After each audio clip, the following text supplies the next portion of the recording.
नमस्ते स्टूडेंट्स, आज हम हिस्ट्री का एक बहुत ही इंटरेस्टिंग टॉपिक समझेंगे। जी हनोई में प्लेग और द रैट हंट। हाँ।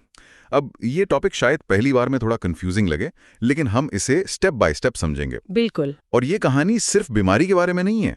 सही बात है। ये दिखाती है कि कैसे आम लोगों ने बहुत होशियारी से कॉलोनियल रूल का विरोध किया था। तो चलिए शुरू करते हैं। तो सबसे पहले बैकग्राउंड समझते हैं।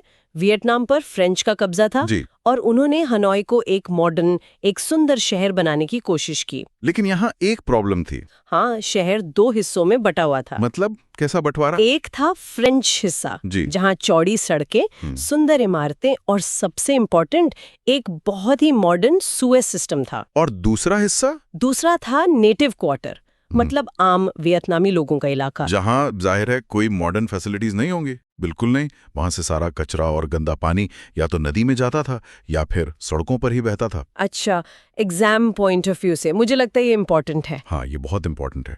ये कॉलोनियल शहरों का एक टिपिकल फीचर था, जहां शासकों और आम लोगों के इलाकों में जमीन आसमान का फर्क होता था।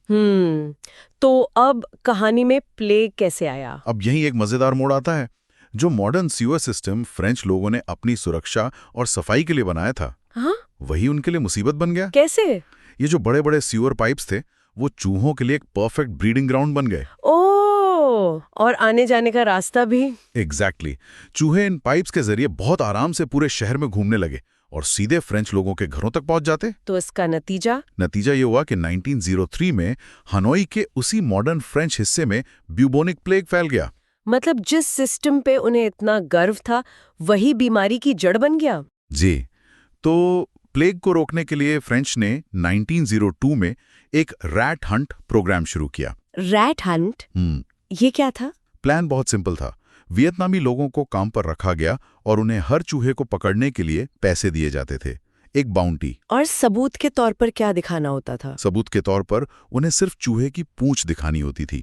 पूरा चूहा लाने की जरूरत नहीं थी। अगर आपको ये एक्सप्लेनेशन हेल्पफुल लग रही है तो वीडियो को लाइक कर दीजिए। और ऐसे ही सिंपल एक्सप्लेनेशंस के लिए हमारे चैनल पाठशाला AI को सब्सक्राइब करें। बेल आइकन प्रेस करना मत भूलना ताकि नेक्स्ट वीडियो मिस ना हो। तो हम पूंछ की बात कर रहे थे। हाँ, तो अब कहानी का सबसे इंटरेस्टिंग पार्ट आता है।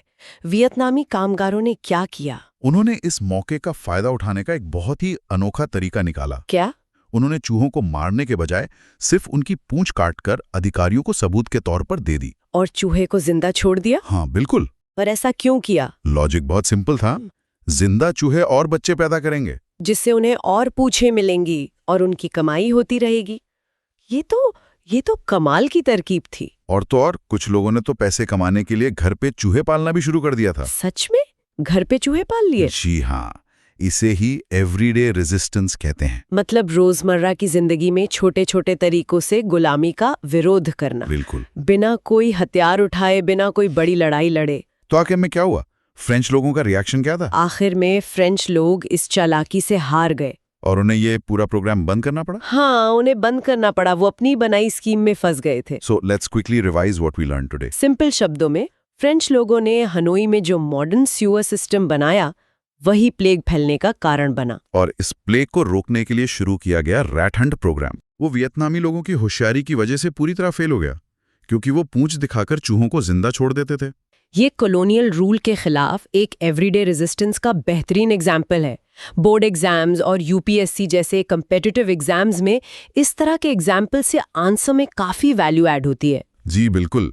ये दिखाता है कि इतिहास सिर्फ बड़ी लड़ाइयों से नहीं बनता। सही बात है। ये कहानी सिर्फ चूहों और प्लेग की नहीं, बल्कि एक कॉलोनियल मानसिकता के पतन की है। श्रोताओं के लिए सोचने वाली बात यह है कि क्या आज भी हमें ऐसे एग्जाम्पल्स मिलते हैं जहां किसी सिस्टम के बनाए नियम ही उसके खिलाफ सबसे बड़ा हथियार बन जाते हैं।